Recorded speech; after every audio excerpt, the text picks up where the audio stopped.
Bonjour à tous, vous m'entendez?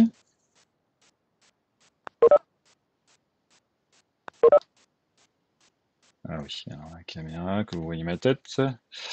En général, vous répondez dans le chat, c'est ça? Alors attendez, où est le chat? Parce qu'une fois que j'ai partagé mon écran, le chat a disparu. Vous avez l'air de m'entendre. On va attendre encore une minute ou deux, puis on va attaquer. J'espère que tout va bien. J'aurais préféré vous voir dans un amphi que de ne pas vous voir là, parce que je vous vois pas. Mais on va faire avec ce qu'on a et comme on peut. Apparemment, je pense qu'on va pouvoir quand même vous accueillir par paquet de demi-groupes, peut-être à partir de la semaine prochaine. Aujourd'hui, comme il y avait le CM avant, c'était un peu compliqué. Mais on va faire probablement la bascule la semaine prochaine. Après, pour ceux qui veulent, hein, ceux qui veulent pas, ceux qui veulent rester en distance, en distanciel vont pouvoir rester. Ce matin, vous avez vu que un CM, il y a pas beaucoup de CM dans l'IFAMI, hein, donc ce matin un CM et puis deux TD, donc ça attaque quand même assez fort, assez vite. Euh, bon, 8h02, on va encore attendre une minute ou deux que les gens arrivent. Je ne sais pas combien vous êtes, je ne le vois pas, mais vous avez l'air d'être assez nombreux. Ah, l'autre truc important, si, c'est quand même important que vous vous connectiez un moment sur Discord, parce qu'il y a pas mal de choses qui vont passer par là-bas. En tout cas, en particulier les aides, les questions, éventuellement les entraides entre les étudiants, ça a déjà commencé à marcher pas mal. Par contre, il y a pas mal d'étudiants qui ne sont pas encore connectés au Discord. Il doit y avoir 100, 105 ou 110 inscrits pour 200 étudiants en tout. Donc il doit y en avoir encore 80 qui ne s'y sont pas connectés. Je pense que vous loupez un truc. Déjà en partie parce que les questions par mail, on va y répondre, mais en général, on va vous rediriger vers Discord. Et puis c'est plus simple de répondre dans Discord. Il y a une petite question rapide que... Allez, 8h03, on va attaquer. Ah bah non, on va attaquer pas avec le dernier transparent, on va attaquer avec le premier transparent, peut-être. Donc une fois que je bascule en mode présentation, vous ne voyez pas la tête. Alors j'ai quelque part la caméra, on peut basculer la caméra pour écrire des choses au tableau, c'est plus pour le TD après. Pour l'instant, pour le CM, c'est beaucoup un survol. Alors globalement, ce CM-là, c'est un survol des deux premiers TD. Les deux premiers TD qui vont nous occuper. Alors quand je dis les deux premiers TD, non, c'est pas vraiment les deux premiers TD. Ah, il y a le chat par-dessus l'écran. On va y arriver, on va y arriver. Vous pouvez parler et intervenir hein, si jamais il y a des choses qui vont ou pas, parce que je vais mettre le chat un petit peu sur le côté et je suis pas sûr de tout voir. Les deux premiers thèmes qui sont la partie nombre complexe et qui sont la partie interpolation, c'est l'objet du CM de ce matin. Ça va nous occuper un peu plus que les deux TD, au moins les trois premiers TD. Alors vous avez dû voir quelque part sur la page web, la page web, je l'avais pas ouverte, j'avais ouvert plein de trucs avant de commencer, mais elle arrive, elle arrive. Vous avez un emploi du temps ici. Donc ce matin, l'ECM, les deux premiers TD. On refera un dernier TD sur la partie interpolation dans la semaine prochaine. Et après, il y a deux TP là-dessus. Il y a un espèce de TD dans lequel il y a pas d'application en TP. Donc globalement, il y aura 4 TP sur les deux premiers thèmes, là, ceux dont on va parler ce matin pendant le CM, qui sont les nombres complexes et la partie interpolation. Ce qui nous emmène presque jusqu'aux vacances. Il y a un deuxième CM qui parle un petit peu plus des aspects physiques, qui présente globalement ce qu'on fera ensuite en TD ressort, oui, jusqu'au TD ressort. Alors après, il n'y a pas de CM sur la partie biologie. Il y avait un collègue qui le faisait une année. Bon, bah, il n'y a pas de CM là. Globalement, le fonctionnement de l'IFAMI, c'est beaucoup du court TD intégré. Donc il y a beaucoup de TD, il y a beaucoup de TP. Surtout vers la fin. C'est beaucoup en TD où on décante. Vous allez voir que les algos sont quand même un peu plus complexes que ce que vous avez fait en IFAP1. Pas forcément pour le début, mais par contre ça accélère quand même assez. Donc il faut quand même que vous ayez comme base l'IFAP1. Allez, là, on va attaquer avec les transparents, donc parce que tout le monde a dû arriver là à peu près. Donc application en maths et en info. Alors titre de l'UE un petit peu étrange. Bon, finalement, pour vous donner l'origine un petit peu de la création de cette UE là, c'est que vous êtes tous dans le portail Math Info. Vous n'allez pas tous forcément continuer en info. Il y en a qui vont continuer en maths, il y en a qui font peut-être maths méca, etc. C'était une option qui se voulait à peu près ouverte pour tous les étudiants de Math Info. Après, il se trouve qu'en pratique, quand on l'a mise en place, on n'avait pas forcément assez d'enseignants pour accueillir beaucoup d'étudiants. Et comme il y a beaucoup d'infos dans cette UE, parce que vous allez voir qu'on programme quand même pas mal de choses, finalement, ça a dérivé un petit peu en étant une UE qui est prise par 95% des étudiants qui continuent en info, et puis il doit y avoir quelques autres étudiants il y en a qui sont pas tous en maths info, il y en a qui sont en quoi? Ah oui, oui, il y en a qui sont en L3 BISM. Oui, alors ça c'est arrivé après. C'est des gens de BISM qui se sont dit que ça pouvait être une bonne suite à l'IFAP1 de suivre cette UE-là. C'est vrai qu'il y avait des L3 et qui sont d'ailleurs en général très moteurs, surtout sur la partie bio, et que c'est très agréable de les avoir. Donc un public avec pas mal de monde, on mélange pas mal de choses. L'objectif aussi au départ de cette UE-là, c'était de vous montrer que les maths, c'est pas juste je bricole des trucs dans la salle de télé de maths, je fais des démonstrations, je suis sympa sur ma feuille, c'est qu'il y a des applications dans les autres sciences et il y a des applications en particulier, une fois qu'on l'a codé, on peut mélanger les choses. Donc il y a d'autres disciplines. Si vous regardez un petit peu le programme des gens qui font une licence de méca, par exemple, ils font de l'info. Les gens de BISM, par exemple, de bio, font aussi de l'info. Donc il y a des choses dans les autres disciplines dans lesquelles on a besoin de l'info et on a besoin des maths. Et l'autre objectif, c'était que pour les étudiants en maths info, alors souvent on a beaucoup d'étudiants de première année qui veulent faire de l'info, qui disent ah ben pourquoi on fait encore des maths, ça m'intéresse pas. L'idée de cette UE là, c'était de montrer que normalement tout est mélangé dans la vraie vie. Alors les prérequis de cette UE là, c'est quand même l'IFAP1, parce que vous allez voir que même si le premier TP, probablement, il n'y a pas énormément de lignes de code, on suppose quand même que c'est un prérequis et que vous savez ce qui est une variable, ce qui est un type, comment écrire un test de base dans un programme, les boucles. On va en faire quand même pas mal. Alors même si souvent on fait des boucles très simples, on fera plutôt pas mal beaucoup de for, mais de temps en temps on fera des while. Savoir ce qu'est une fonction, une procédure, savoir passer les paramètres à une fonction, à une procédure, le passage en données, le passage en données résultat. Même si vous allez voir que même probablement dans l'IFAMI, on fait des choses moins compliquées au niveau des passages données résultats, c'est que souvent on range nos éléments dans une structure et puis après on passe la structure. Les chaînes de caractères, on n'en utilise presque pas. Des tableaux, on va en utiliser quand même pas mal, et des structures aussi à fond. Mais vous allez voir que le schéma en fait de ce qu'on va programmer, c'est toujours un peu la même chose. On va avoir une structure monde. Dans la structure monde, on va stocker ce que vous avez fait beaucoup en LIFAP1, c'est-à-dire on va stocker un tableau de plein de choses. Et puis ces plein de choses, ensuite, on les passera à des fonctions qui les mettent à jour, et puis il y a des fonctions qui les affichent. Sauf que par rapport à l'IFAP1, quand vous faisiez plutôt un affichage en mode texte avec des cout, là on fera plutôt un affichage en mode avec graphique, donc avec une fenêtre qui s'ouvre et des éléments qui bougent. Mais donc quand même, alors souvent ça aide, l'IFAMI aide à bien ancrer les choses que vous avez vues en LIFAP1, mais il faut quand même que vous ayez en tête toutes les notions qu'on a vues en LIFAP1. Nos cours, alors où est l'emploi du temps est un petit peu bizarre. D'habitude, les cours sont plutôt le lundi et puis on fait les TD et les TP le vendredi. Et comme il n'y a pas beaucoup de cours, vous avez plutôt le lundi après-midi de libre. Donc en pratique, là, cette année, on n'a que les vendredis matins. Vous avez tous les lundis après-midi de libre. Ça veut dire que moi, je pense que la bonne manière de travailler, c'est le lundi, vous travaillez tout seul. Éventuellement, en postant des questions dans Discord, il peut y avoir d'autres étudiants qui vous répondent, ou même nous, de temps en temps, on peut traîner par là et puis vous répondre. Et le vendredi, pendant le TD, vous posez toutes vos questions sur ce que vous avez codé dans la partie précédente. Il y a surtout les derniers TD, il y a pas mal quand même d'algo et ça va, le code peut être quand même assez long et surtout assez pénible à débugger. Donc ça, c'est aussi l'autre partie qu'il faut que vous vous entraîniez à faire le lundi, c'est à écrire du code qui ne marche pas et essayer de voir pourquoi il ne marche pas.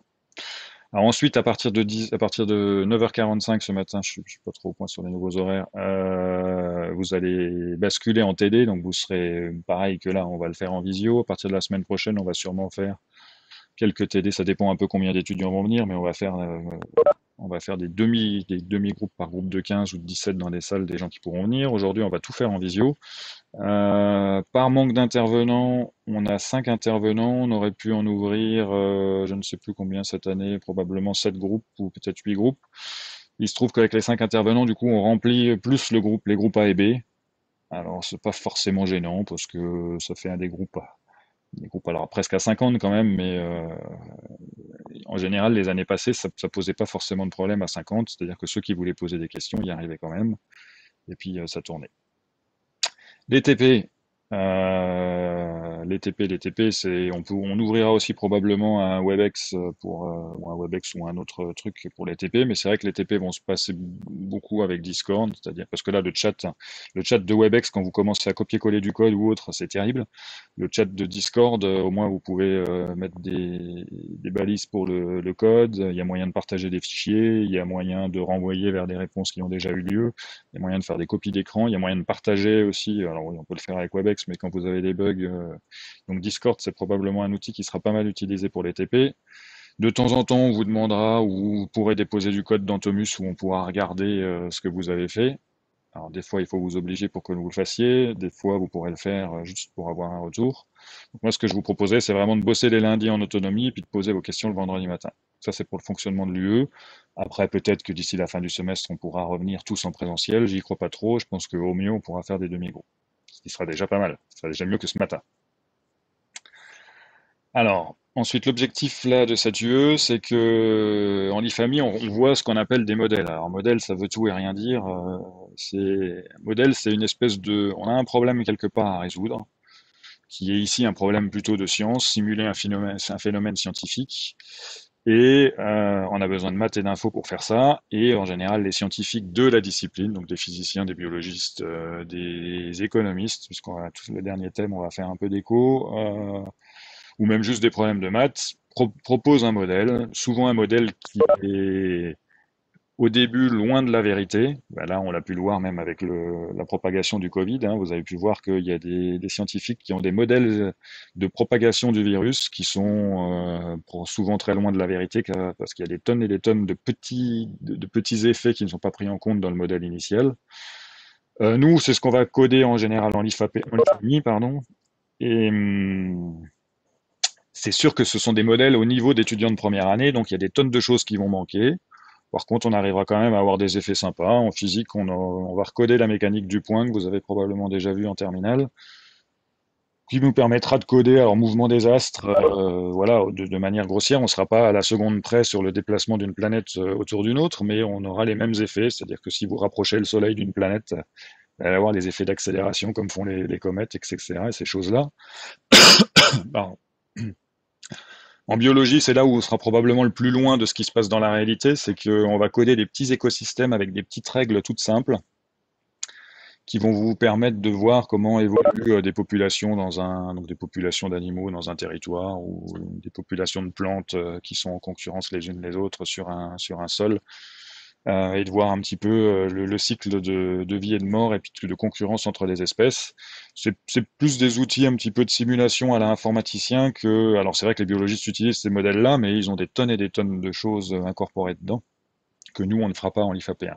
On a aussi une petite thématique sur des algorithmes qu'on appelle algorithmes génétiques, que les informaticiens aiment bien, qui sont des algorithmes plutôt inspirés. Alors là, c'est dans le sens inverse, c'est pas les biologistes qui proposent une application, c'est plutôt les informaticiens qui, pour résoudre des problèmes d'optimisation sont allés chercher le fonctionnement de la nature, où finalement les espèces essayent d'optimiser leurs gènes pour survivre, et ben nous on a appliqué la même chose sur des problèmes d'informatique. Alors nous là on va mélanger les deux, on va faire évoluer des espèces qui doivent se camoufler dans un décor pour voir à quel point elles vont changer leur couleur.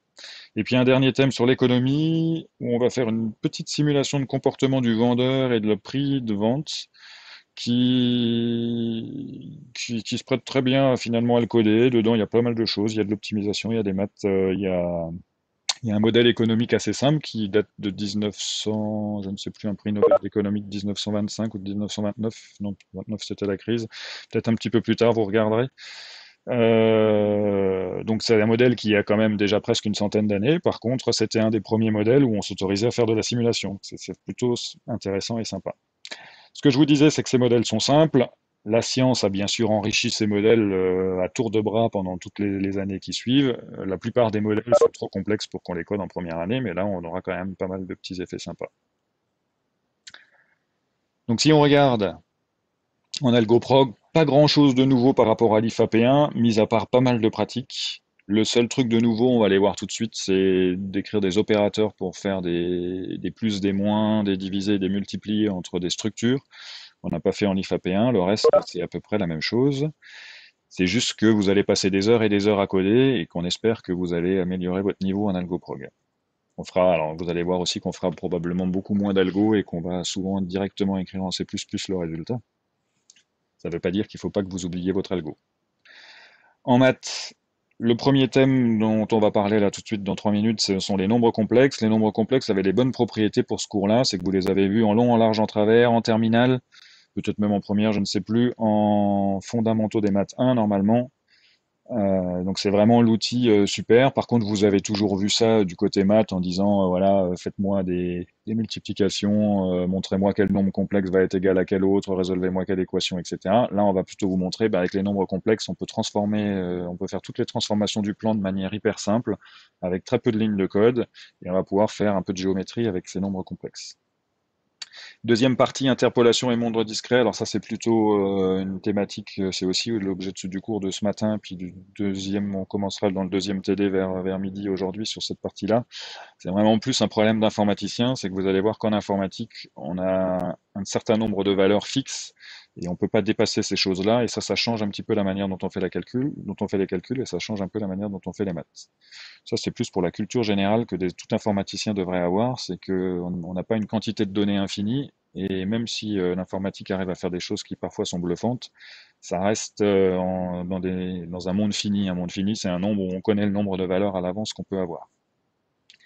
Du calcul vectoriel avec la partie physique, avec un petit peu des équadifs aussi sur la partie mécanique du point, somme des forces égale ma, des trucs que vous avez fait aussi en terminale, donc une bonne thématique qui est venue assez naturellement dans cette UE-là.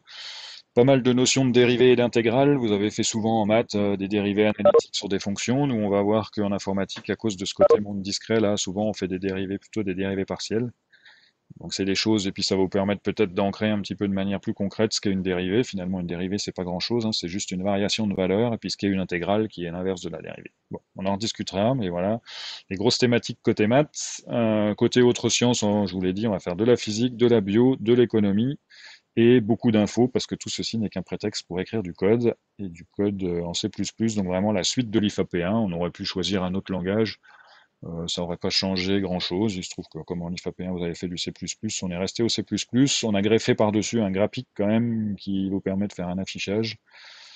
Je sais que des fois, vous avez pas mal de problèmes à la mise en place, surtout à l'automne, mais là, c'est pas grave. On va passer au moins la première séance de TP chez tout le monde à faire des partages d'écran jusqu'à ce que ça fonctionne. Ah, l'évaluation, ça c'est le truc qui vous intéresse toujours, sauf que cette année, je ne sais pas, je ne sais pas et je ne sais pas. Alors d'habitude, il y a des petites interros en TD, sauf que là, comme il n'y a pas de TD en présentiel, évidemment, ça marche moins bien. Donc il y aura probablement une interro de mi-semestre, je ne sais pas trop quand, en amphi, comme vous avez fait en IFAP1. Il y a toujours un mini-projet qu'on garde sur la fin.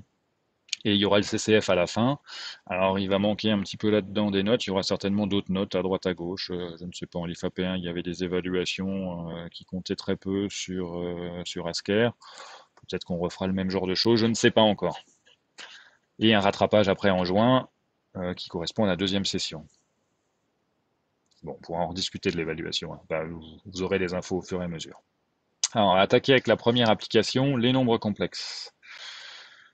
Les nombres complexes que je vous disais, vous les avez déjà vus en maths. Ils ont toutes les bonnes propriétés, qui sont simples à coder, qui résolvent des problèmes de géométrie de manière assez puissante, parce que mis à part pour certaines transformations géométriques, mis à part les matrices que vous n'avez pas encore vues et qui sont un armada de maths beaucoup plus lourdes que les nombres complexes, il n'y a pas d'autres outils qui permettent simplement de résoudre les transformations du plan de manière aussi simple. Alors, ça c'est juste une petite démo. Euh, donc ça, c'est par exemple l'échantillonnage du plan. Les nombres complexes peuvent servir à faire des rotations. Donc c'est vraiment sur les rotations où les nombres complexes sont un outil génial. C'est-à-dire qu'à part les matrices qui arrivent à faire des rotations, les nombres complexes vous permettent de faire des rotations de manière simple. Alors souvent on code, vous avez vu un oiseau qui monte et qui descend en fonction des touches qui sont appuyées au clavier. Souvent on code des espèces d'applications rigolotes. On a codé des planètes qui tournent les unes autour des autres. Il n'y a pas de physique dans cette partie-là. On fera la version physique dans une autre thématique. On fait, voilà, si vous voulez transformer un polygone, on a la dernière version, c'est faire des rotations sur un polygone, des changements d'échelle, des translations. Les nombres complexes sont faits pour ça. Je vous referai une démo tout à la fin, quand on regardera un petit peu graphique ou au milieu. Voilà, ça c'est l'oiseau, donc lui faire battre les ailes, le faire monter et descendre, tout ça, ça se fait avec très peu de lignes de code, une fois qu'on a bien compris les nombres complexes. Alors, petit retour sur les nombres complexes, mais là, je vais rien vous apprendre de nouveau. Vous allez dire, on a déjà vu ça en terminale, on a déjà vu ça en FDM1. C'est juste pour remettre toutes les choses au clair. Donc, un nombre complexe, c'est l'équivalent à un point dans un espace 2D, sauf qu'il va être écrit sous la forme x plus y, avec i la partie imaginaire, avec y la partie imaginaire, pardon, et i la partie réelle. Et sa représentation algébrique peut se faire comme ça. Il n'y a pas forcément de relation avec le plan. Il se trouve que nous, on va l'utiliser tout le temps. Vous pouvez faire des calculs sur des nombres complexes sans avoir de visualisation dans le plan, mais c'est vraiment dommage de ne pas en profiter. Il y a une particularité avec les nombres complexes, c'est que i au carré égale moins 1. D'habitude, aucun nombre, quand il est élevé au carré, ne vaut moins 1. Il se trouve que là, ça rajoute une particularité et des fonctionnalités dans la manière de calculer qui sont très sympas. Alors après, il y a des extensions aux nombres complexes qui existent, hein. On peut faire des nombres complexes un petit peu plus gros que ça, mais ça dépasse le cadre de ce cours. Mais il y a des choses sympas. Donc mon point dans l'espace, ce point Z, là, sa représentation algébrique, c'est x plus y. Sa représentation cartésienne dans le plan, c'est je me déplace de x suivant l'axe des x, me déplace de y suivant l'axe des y, et je me retrouve positionné ici sur ma carte 2D du plan. Donc ce truc-là, ça s'appelle aussi le plan complexe. Voilà, c'est ce que je vous ai dit. Alors, juste sur le vocabulaire, la partie qui n'est pas multipliée par i, c'est la partie réelle. C'est celle qui est vraiment concrète. La partie qui est multipliée par i, on appelle ça la partie imaginaire, parce que comme le i au carré égale moins 1 et qu'on n'a pas trop le droit de faire ça d'habitude, c'est un petit peu comme si on imaginait un nombre particulier dans lequel on a une version qui est complexe. Le conjugué d'un nombre complexe, c'est le même, mais on met un moins devant la partie imaginaire. Donc si voilà, vous obtenez moins y à la place d'obtenir y. Ça, c'est juste pour le vocabulaire du conjugué.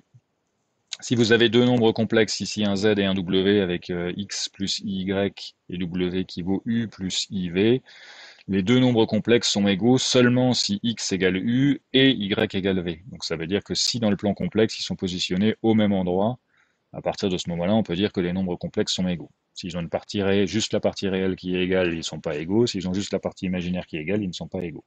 Je peux additionner deux nombres complexes. Additionner deux nombres complexes, je vais mettre le i en facteur. Ça revient à faire x plus u, donc à additionner les parties réelles. Je vais additionner les parties imaginaires, ce qui revient à faire y plus v. La soustraction, de la même manière, c'est juste que je vais faire y moins v à la place de y plus v. Je peux faire le produit scalaire. Donc, le produit scalaire, ça veut dire multiplier un nombre complexe par un scalaire. Donc, multiplier un nombre complexe par un réel. Un réel, ça peut aussi être vu comme un nombre complexe, mais ayant comme partie imaginaire 0. Là, ici, on appelle ça un scalaire. Donc, un scalaire, c'est un seul nombre. Ici, on l'a appelé lambda. Lambda fois le nombre complexe z, ça fait lambda fois x, plus i multiplié par lambda fois y. Donc, les deux coordonnées ici sont multipliées par lambda. Elles sont multipliées par le x est multiplié par le lambda, le y est multiplié par le lambda. La multiplication de deux nombres complexes, alors ça en général c'est un truc, quand vous le refaites sur votre feuille, des fois vous vous gourrez, quand vous le codez vous aussi vous vous gourrez, et ensuite ça fait pas du tout ce que vous voulez. Donc la multiplication de mes nombres complexes, je mets mes deux éléments sous l'un à côté de l'autre avec un multiplié, je développe, j'obtiens x fois u plus x fois iv, et puis u fois y plus i y fois iv. Et quand vous avez le y fois iv, c'est en gros, vous obtenez le i au carré, et c'est là où le moins 1 apparaît, et où ce truc-là, qui était en fait avant la multiplication des deux parties imaginaires, bascule dans la partie réelle. Donc ça, vous obtenez xu fois yv plus i xv plus yu. Donc la partie réelle, c'est la multiplication des deux parties réelles et des deux parties imaginaires, et la partie non, la soustraction, pardon. Et la nouvelle partie imaginaire, c'est la multiplication des deux croisés. Donc le réel de l'un avec la partie imaginaire de l'autre, et la partie imaginaire du premier avec la partie réelle de l'autre. La multiplication, rien de compliqué, il faut le développer, il faut juste être un peu rigoureux sur la manière dont on fait le calcul. Quand vous le codez, c'est pareil. Si jamais vous avez un souci, ben, essayez de revérifier que vous avez bien codé ce que vous avez sur votre feuille au moment de faire la multiplication. Sinon, ça va coincer. Donc ensuite, le lien avec la géométrie et les opérations. Donc mon nombre complexe Z est associé à son image, donc le point M qui a comme coordonnée x, y dans le plan complexe, c'est ce que j'ai commencé à vous dire, il y a deux transparents. Ça donne ce point-là, donc on peut le représenter soit en parlant du point M, soit en parlant du point du nombre complexe M de x, y qui fait x plus y. Le module de Z, donc la norme, c'est la longueur entre l'origine du monde et le point M. Ça, je le calcule en faisant, comme je suis dans un triangle rectangle, ce machin-là, là, je peux récupérer Pythagore pour retrouver cette formule. La longueur de ce vecteur-là, donc de l'origine du monde jusqu'au point M, c'est la longueur de la base au carré, donc x au carré, plus la longueur, plus la hauteur au carré, donc plus y au carré.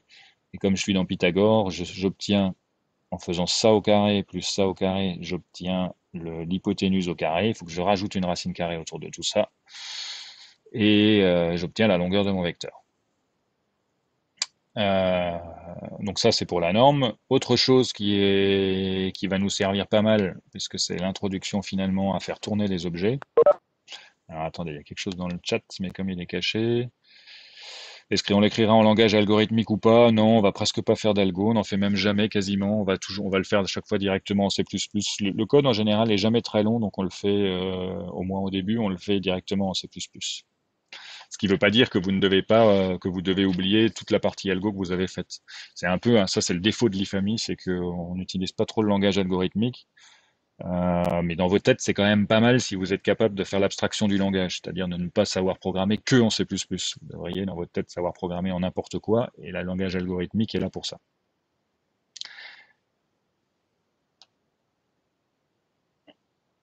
Pourquoi on utilise C++ et pas Python? Vous avez fait du C++ en l'IFAP1. Le C++, c'est un... On pourrait utiliser Python. Il y a plein de choses différentes qui fonctionnent en Python. Vous ne seriez pas meilleur en proc si vous faisiez du Python. Vous en avez peut-être fait en terminale. Il se trouve que le C++, historiquement, c'est plus un langage d'informaticien. Python, alors c'est vrai que c'est utilisé beaucoup maintenant, mais aussi par les informaticiens à cause du traitement de données, là, à cause de l'IA et du machine learning qui s'est mis à beaucoup utiliser le Python. Si vous savez programmer en C++, vous saurez le faire en Python, il n'y a aucun problème, hein. Il y a pas de... Normalement, vous êtes censé capable de basculer à partir de la deuxième année, vous êtes censé dans votre tête capable de basculer à n'importe quel langage et que ça fonctionne. C'est juste un schéma dans votre tête à faire qui n'est pas si compliqué que ça. Donc vous auriez des soucis incroyables. Là, vous vous dites, ah, j'ai plein de soucis avec Graphic, vous auriez les mêmes en Python. On serait obligé de vous filer du code avec Pygame qui ouvre une fenêtre et vous auriez les mêmes problèmes en disant, ah, ça compile pas, machin, un truc, je sais pas quoi. Ça résoudrait pas fondamentalement vos problèmes si vous avez des difficultés à écrire un programme. On en revient à mes nombres complexes. La partie réelle, je peux l'écrire, donc c'est la coordonnée x. Je peux l'écrire aussi comme étant la longueur, la norme de mon vecteur, là, le module de z, donc ρ multiplié par cos θ. Cos θ, c'est cet angle-là. Donc là, on bascule plutôt dans le cercle trigonométrique. C'est que cette longueur-là dans mon triangle divisé par cette longueur-là, c'est égal à cos θ. Donc ça veut dire que ρ fois cos θ, c'est égal à la partie réelle de mon nombre. Et de la même manière, la hauteur de mon point, ici, la coordonnée y, c'est ρ sinus θ, avec ρ étant la longueur de la distance entre l'origine du monde et mon point M. Donc les coordonnées plutôt, j'allais dire sphériques, mais on n'est pas en 3D, des coordonnées plutôt cylindriques, ou plutôt de rotation autour de l'origine du monde, avec ρ cos θ et ρ sinus θ qui sont la partie réelle et la partie imaginaire. Ça veut dire qu'on a une équivalence entre x et y, et puis un ρ et un cosinus. Donc on a deux manières de représenter un nombre complexe, c'est soit non, transparent, c'est pas, non, bah, c'est pas transparent là, il y a encore des choses avant. Donc juste avant de partir, de revenir, on reviendra après plus tard là-dessus sur la partie exponentielle complexe et sur la partie algébrique. On fait des petites opérations avant. Euh, si vous si vous voulez faire des symétries par rapport aux axes, donc soit par rapport à l'axe des x, soit par rapport à l'axe des y, soit une symétrie centrale par rapport à l'origine du monde, on va faire simplement des moins appliqués sur certaines parties des nombres complexes. Donc une symétrique par rapport à l'axe des y ici, où on va le faire en mettant en prenant la coordonnée réelle de mon nombre complexe et en lui mettant un moins devant, ça va le basculer de l'autre côté. Si vous voulez une symétrie par rapport à l'axe des x, on va faire l'opposé, le moins sur la partie imaginaire, donc le y va basculer de l'autre côté. Et si vous voulez faire une symétrie centrale, donc une symétrie par rapport au point là, c'est-à-dire que le point M1 se retrouve en M3, on va faire un moins sur la partie réelle et sur la partie imaginaire, qui fonctionne avec n'importe quel point de l'espace. Donc là déjà, on a des propriétés. Si vous voulez transformer un point ou transformer une figure qui est composée de points, on va pouvoir faire des symétries de manière très facile en faisant simplement des moins sur les parties réelles, ou juste sur la partie réelle, juste sur la partie imaginaire, ou sur les deux en même temps selon la symétrie que vous voulez faire. Donc soit une symétrie axiale, soit une symétrie centrale. Autre opération qui est pratique avec les nombres complexes, c'est de faire l'équivalent du calcul vectoriel simplement en additionnant deux nombres complexes. Donc là, je bascule avec plutôt la version où j'ai une figure, c'est la soustraction qui est à gauche, on va commencer peut-être par l'addition. Si j'ai un vecteur U que je peux représenter comme étant le complexe Z', j'ai un vecteur, non, U', pardon, j'ai un vecteur U représenté par le nombre complexe Z, un vecteur U' représenté par le nombre complexe Z'. Si j'additionne les deux nombres complexes Z plus Z', j'obtiens l'addition des deux vecteurs. J'obtiens l'addition de U plus U', qui me donne, en gros, j'ai ce déplacement ici. Après, je colle derrière le déplacement I' là en pointillé. Je me retrouve là. Et ça, le jour où j'ai besoin de le coder, où j'ai besoin de faire le calcul, j'additionne juste mes deux nombres complexes. Ça va additionner les deux parties réelles. Ça va additionner les deux parties imaginaires. J'ai un calcul qui est très rapide à faire. De la même manière, je peux soustraire deux nombres complexes. Je peux soustraire, qu'est-ce que j'ai ici? J'ai le vecteur AB ici qui est le résultat de la soustraction de B moins A. Ça c'est le point B, ça c'est le point A. Donc ce vecteur-là moins cette distance-là. Donc je suis ici, je me reporte ici, il n'y a pas les pointillés, mais je reporte ce vecteur ici, je le reporte ici, et je me retrouve ici à avoir en bleu le résultat de la soustraction de ZB moins ZA. Donc le point B moins le point A, ce que je faisais en faisant du calcul vectoriel, je peux aussi le faire avec un nombre complexe en faisant la soustraction des deux nombres complexes. Si je veux maintenant agrandir un nombre complexe ou agrandir un objet ou agrandir une figure géométrique où j'ai représenté chacun des points de ma figure géométrique par un nombre complexe, je peux multiplier chacun de mes nombres complexes par lambda. Si je multiplie lambda par 2, je vais obtenir un point qui sera 2 fois plus loin. Si je le multiplie par un chiffre qui est entre 0 et 1, je vais avoir une contraction, je vais réduire ma figure qui va devenir plus petite. Si je multiplie mon nombre complexe par 0, évidemment, ça finit par l'écraser sur tous les points sur l'origine. Donc première opération qu'on peut faire, imaginez qu'on ait représenté un triangle avec 3 points ABC.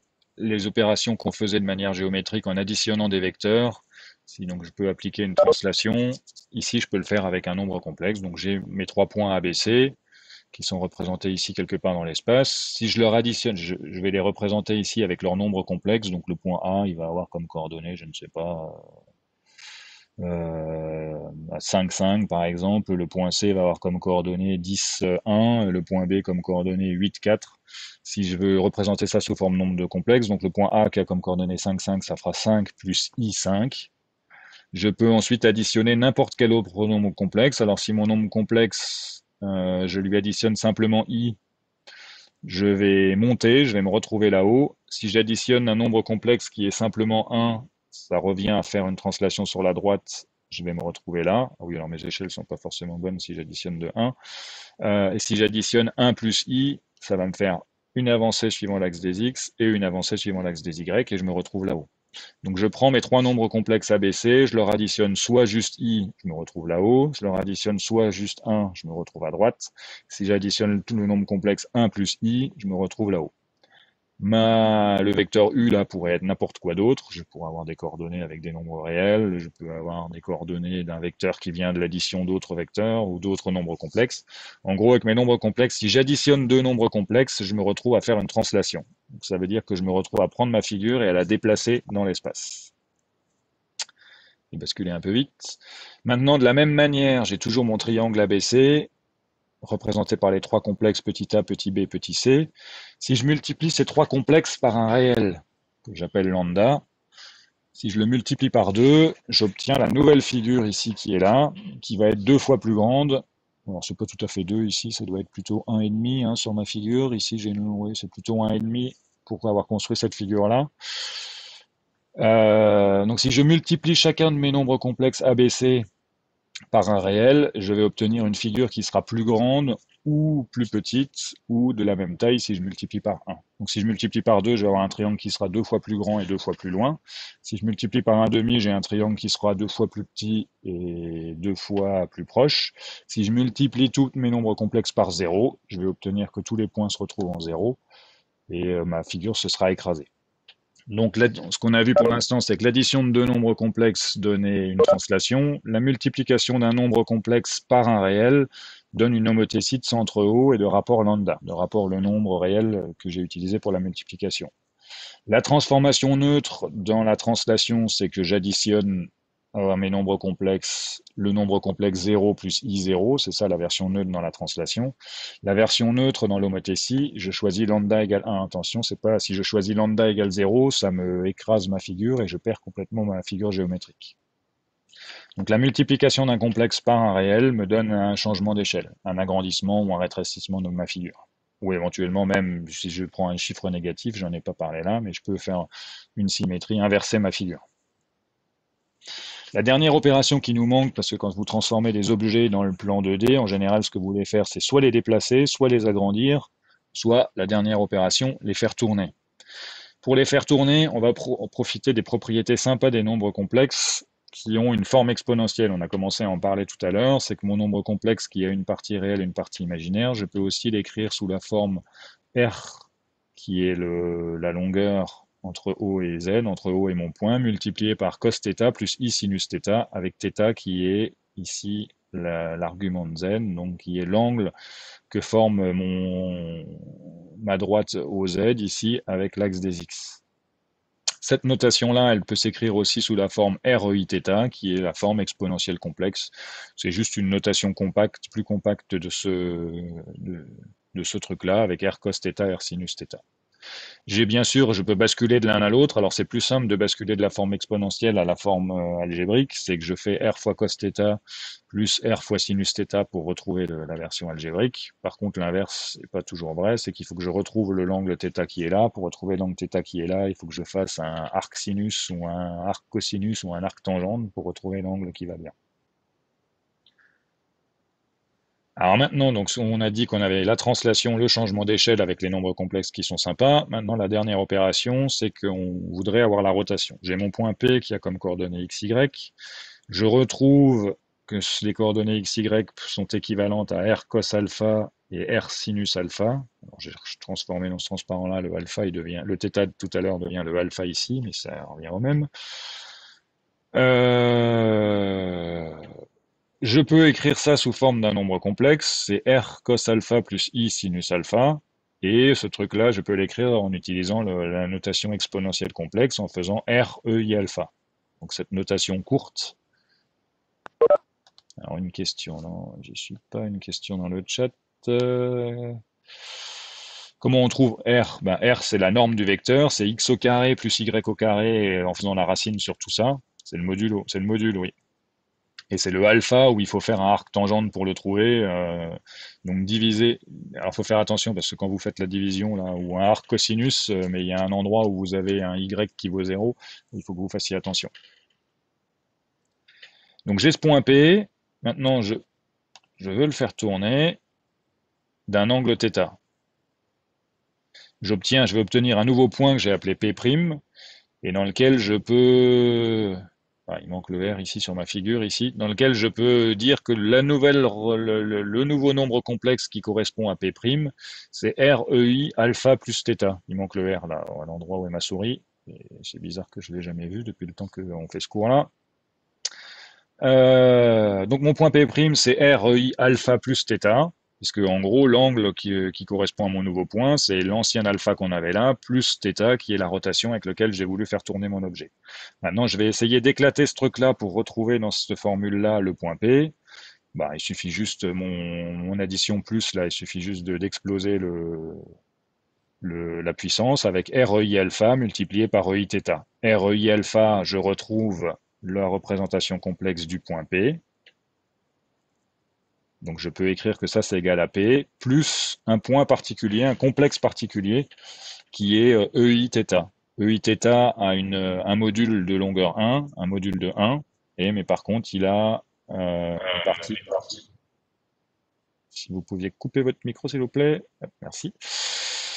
Euh, mais il a un θ, donc il a le θ qui correspond à l'angle de multiplication. Donc la dernière opération qu'on a vue là, on avait vu la translation, le changement d'échelle. Maintenant, pour faire la rotation, je prends mon nombre complexe P et je le multiplie par un autre nombre complexe qui a comme module 1 et qui a comme angle dans la représentation exponentielle la rotation que je veux lui appliquer. Si mon angle vaut 0, ce nombre complexe-là vaudra 1 et je vais rester à P, mais par contre, pour tous les autres angles, je vais obtenir la rotation du point. S'il vous plaît, il y a quelqu'un qui a son micro d'ouvert. Voilà, merci. Donc, multiplier un complexe Z par un complexe de module 1 équivaut à faire tourner le P d'un angle θ autour de 0. Ça, c'est une propriété hyper sympa, parce que si je vous demande maintenant de trouver la formule qui calcule la rotation d'un point autour d'un autre, bah, à part les nombres complexes, je vois pas trop ce que vous avez à disposition, sauf pour les gens qui ont vu la notation matricielle dans laquelle on peut le faire, mais qui est pas forcément plus jolie et plus simple que les nombres complexes. Donc c'est vraiment l'outil indispensable pour faire ça. Donc alors, une fois qu'on sait faire tourner un point, après il y a des opérations plus compliquées qu'on veut pouvoir faire. C'est que souvent ce que vous voulez, c'est faire tourner une figure sur elle-même. C'est-à-dire que c'est bien beau d'être capable de tourner autour de l'origine du monde, mais souvent, si vous voulez faire tourner un objet, si vous voulez représenter un objet, je sais pas, une roue de vélo qui avance, ben, la roue de vélo, elle avance pas autour de l'origine du monde. Vous voulez la faire tourner autour de l'axe de la roue.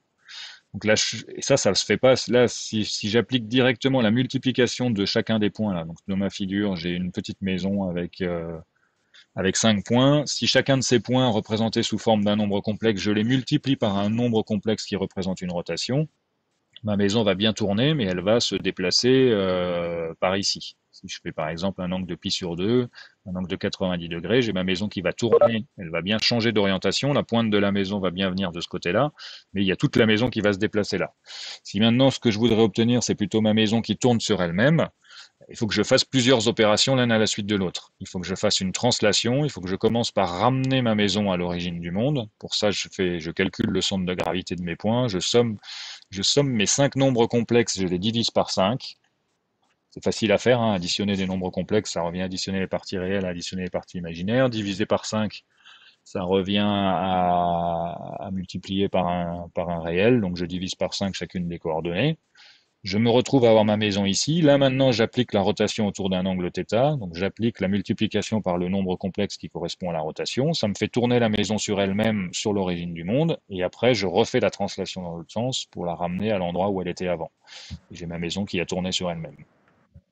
Donc, faire tourner un objet sur lui-même, ça revient à le placer d'abord sur l'origine du monde, faire la rotation qu'on voudrait, puis refaire la translation. Et ça, c'est vrai, on aurait pu en discuter aussi déjà lors du changement d'échelle. C'était vrai déjà pour le changement d'échelle. Il y a encore quelqu'un qui a son micro ouvert, s'il vous plaît, si vous pouviez le couper. Alors, je dois avoir une option quelque part pour couper le micro de tout le monde, mais j'ai un peu la flemme de chercher dans les menus. Vous pouviez couper votre micro, s'il vous plaît. Hop. Alors, une fois qu'on va basculer, donc avec ce que vous avez vu en l'IFAP1, on va être capable, si je vous demande de définir la structure qui code un nombre réel, qui code un nombre complexe, ça va être assez facile. Ah, ben, si. Allez. Oui, coupez le micro, s'il vous plaît. Ah, ben, ça doit être, hop, je te coupe le son, voilà, Merci. Alors, ma structure complexe, en gros, il y a une partie réelle et une partie imaginaire. Comme le lien, nous, est plutôt fait souvent avec le plan, on va utiliser plutôt les coordonnées, on va plutôt appeler nos deux champs dans notre structure X et Y. Mais ici, on aurait très bien pu les appeler RE et IM, ou même réel et imaginaire. Là, dans le code que je vous montre, dans le code qu'on fera certainement en TD et en TP, vous pourrez les appeler X et Y. On va s'écrire une première fonction qui est à partir d'une partie, d'une partie réelle et d'une partie imaginaire, construit un complexe. Ça, c'est juste parce que des fois, c'est pratique de pouvoir construire un complexe directement en appelant une fonction et sans avoir à remplir les deux champs individuellement. Ça correspond plus ou moins aux fonctions init, ce qu'on faisait toujours en IFAP1, sauf que là, on l'a appelé make complex. Ce truc-là, ça prend la partie réelle et la partie imaginaire en argument et ça construit un complexe. Donc ça fait pas grand-chose, c'est juste parce que cette formulation-là, puis elle ressemble à ce que vous ferez ensuite en orienté objet avec les constructeurs. Donc on va le faire souvent ça en IFAP1, on va écrire des fonctions qui s'appellent make machin et qui fabriquera un objet, l'objet dont on est en train de parler. Donc ici on est en train de parler d'un complexe. Pour le construire, on a besoin d'une partie réelle, une partie imaginaire. C'est une fonction, elle renvoie un complexe. On déclare un complexe ici, on range la partie réelle dans X, la partie imaginaire dans Y et on renvoie C.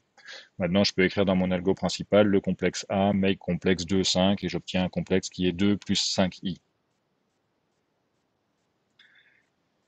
Ce que vous saviez faire depuis maintenant, si j'ai besoin d'additionner deux complexes, je déclare un deuxième complexe dans mon algo principal qui a comme coordonnées 1, 1, C2, je fais make complexe 1, 1, ça me range les valeurs dans C2. Maintenant, je voudrais faire l'addition entre C1 et C2. Et que je veux ranger dans le troisième complexe C. Pour ça, je me suis écrit une fonction qui fait l'addition entre deux nombres complexes que j'ai appelé comp add, comp pour complexe et add pour addition. Ça prend le complexe A, le complexe B, ça construit un nouveau complexe R qui est comme résultat. J'additionne les deux parties réelles, j'additionne les deux parties imaginaires et je renvoie le résultat. Rien d'incroyablement compliqué. Je vais écrire C égale comp add de C1 plus C2. C'est pratique, enfin c'est pratique. J'ai écrit une fonction qui le faisait, c'est sympa. Le problème maintenant, c'est que si je veux additionner, par exemple, quand je voulais calculer le centre de gravité de ma maison tout à l'heure pour en faire la rotation, il faut que j'additionne 5 complexes l'un derrière l'autre. Donc pour additionner 5 complexes l'un derrière l'autre, il faut que j'appelle comp add 5 fois avec comp add de C1, C2, que je range ça dans une variable, puis que j'appelle C, que comp add de nouveau avec C plus C, virgule C3, puis que j'appelle comp add avec le nouveau résultat, etc. Donc je vais en avoir 5 lignes pour faire 5 petites additions, c'est pas vraiment pratique. Ce que j'aimerais, moi, c'est pouvoir écrire C1 plus C2 et mettre le résultat dans C, comme je le fais avec les entiers, comme je le fais avec les réels. Parce que finalement, le seul souci ici, c'est que le compilateur ne sait pas additionner deux structures. Mais moi, c'est quand même ce que j'aimerais faire. Ce serait beaucoup plus pratique d'écrire du code qui a ça parce que mon code serait beaucoup plus lisible. Et ben, le compilateur offre, le langage C++ offre une fonctionnalité qui permet de faire ça. C'est au lieu d'appeler ma fonction comp pour complexe add, au lieu de lui donner un nom quelconque, je vais l'appeler opérateur plus. C'est un nom spécifique qui a été défini dans le langage. Si j'appelle ma fonction comme ça, opérateur plus, elle prend en paramètre deux complexes, A et B, elle renvoie un nouveau complexe. C'est exactement le même code que comp add. Et le compilateur, au moment où je rencontre C1 plus C2, avant d'avoir écrit cette fonction-là, il disait, ah ben moi, les deux structures complexes, je ne sais pas les additionner.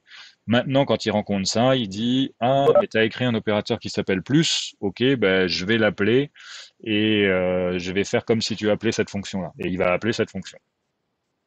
Donc grâce à cette fonction particulière opérateur plus, je vais pouvoir écrire C1 plus C2. Donc ça, c'est la seule nouveauté au niveau algoproc qu'on va voir en l'IFAMI par rapport à l'IFAP1, c'est de pouvoir faire des opérateurs d'addition sur des complexes. Alors, il faut juste que dans vos têtes, ce soit bien clair. Ici, quand je fais le plus, ça appelle la fonction plus. Et si jamais je n'écris pas cette fonction-là, il n'a aucun moyen d'additionner deux structures. Donc là, si on en revient, j'ai déclaré une structure complexe. Si je veux être capable d'additionner deux complexes, il faut que j'écrive l'opérateur plus.